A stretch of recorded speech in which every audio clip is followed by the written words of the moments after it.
I'm here with Brant Houston, who's an incredible Vistage chair out of Texas. And Brant, thanks for doing this. And want to ask you just how have things been going with your build? Obviously, we're working together, and you've got these three members. You and I have been talking about new members. So just describe kind of what's been working for you. Well, Paul, thanks for helping me with this. I think the lead generation's been fantastic. Just getting when I get the way that I've worked it, when I get a lead come in from LinkedIn, I will quickly check and just do a little background check on them and see. Some of them are obviously disqualified, and so in those cases, I'll send something to them that says, "Thanks for connecting. Hope things are going well," Right, which kicks them out of my queue. And right. so that way I'm not wasting a lot of time. I'm kind of getting to the qualified ones. And then those that respond, I have something that I go through with them to when I get them on the phone, and I do a Zoom meeting that I tell them it's about 20 minutes or so, a Right. quick Zoom meeting just to get to know each other. Yep. But I dive right into asking them questions about their business. I don't explain Vistage or me or I'm not selling me or anything. I started asking them questions, and actually, I start with the personal. I use some Vistas chairs may be familiar with Boaz Wajwerger, his 5 questions. So I'll start in with Boaz's 5 questions, which really gets to know them personally. And I'm always a little afraid to do that because it's a business meeting, not a personal meeting. Right. But that fear, I mean, it is 99% of the time It that is an works. ill-founded fear. It works. Yeah. Yeah. People enjoy, yeah, they enjoy talking about themselves. Yeah. No, It's like, absolutely. I'm just curious, where are you from originally? That's the Mm-hmm. first one, and Mm-hmm. but it leads into things, and it gets into the business, and what I'm looking for. I want to know if they are the decision maker. How did they get where they are? Did they found the company? Did they buy their father out or their mother or their second generation? How did they get there?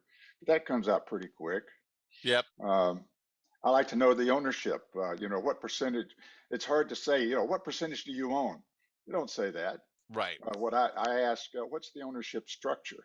Oh, nice. Yeah. You And it's phrase it interesting. differently. Yeah. Yeah, but it comes and it and I don't think I've ever had anybody not answer the question, even on a introductory call. Something as sensitive as that.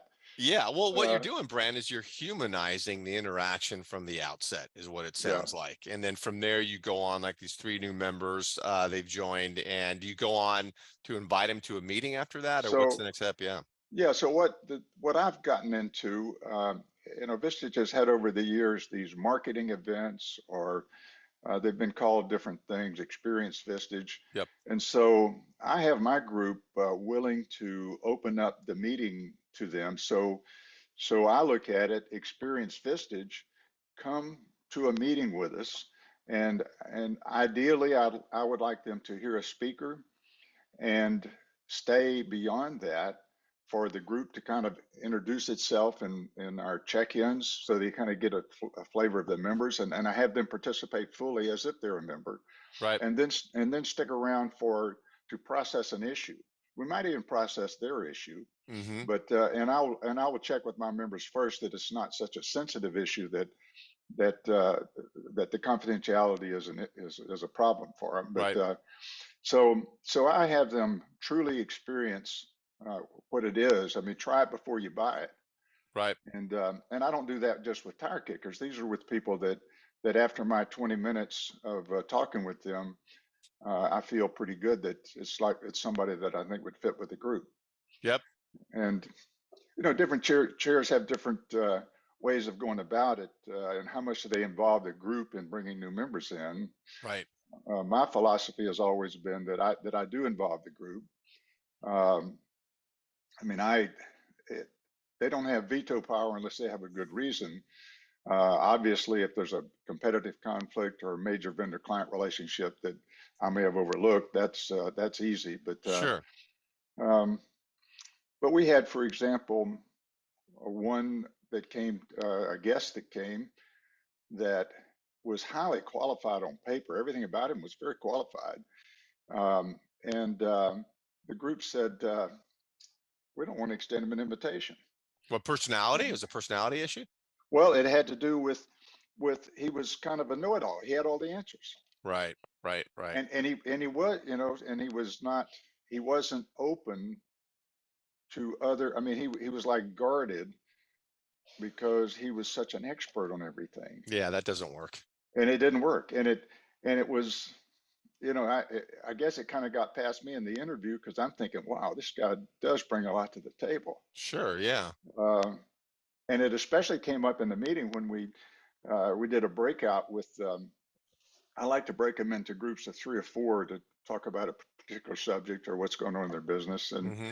I think the topic was what's the one thing you have to accomplish in the next quarter to move you toward your annual goal, maybe.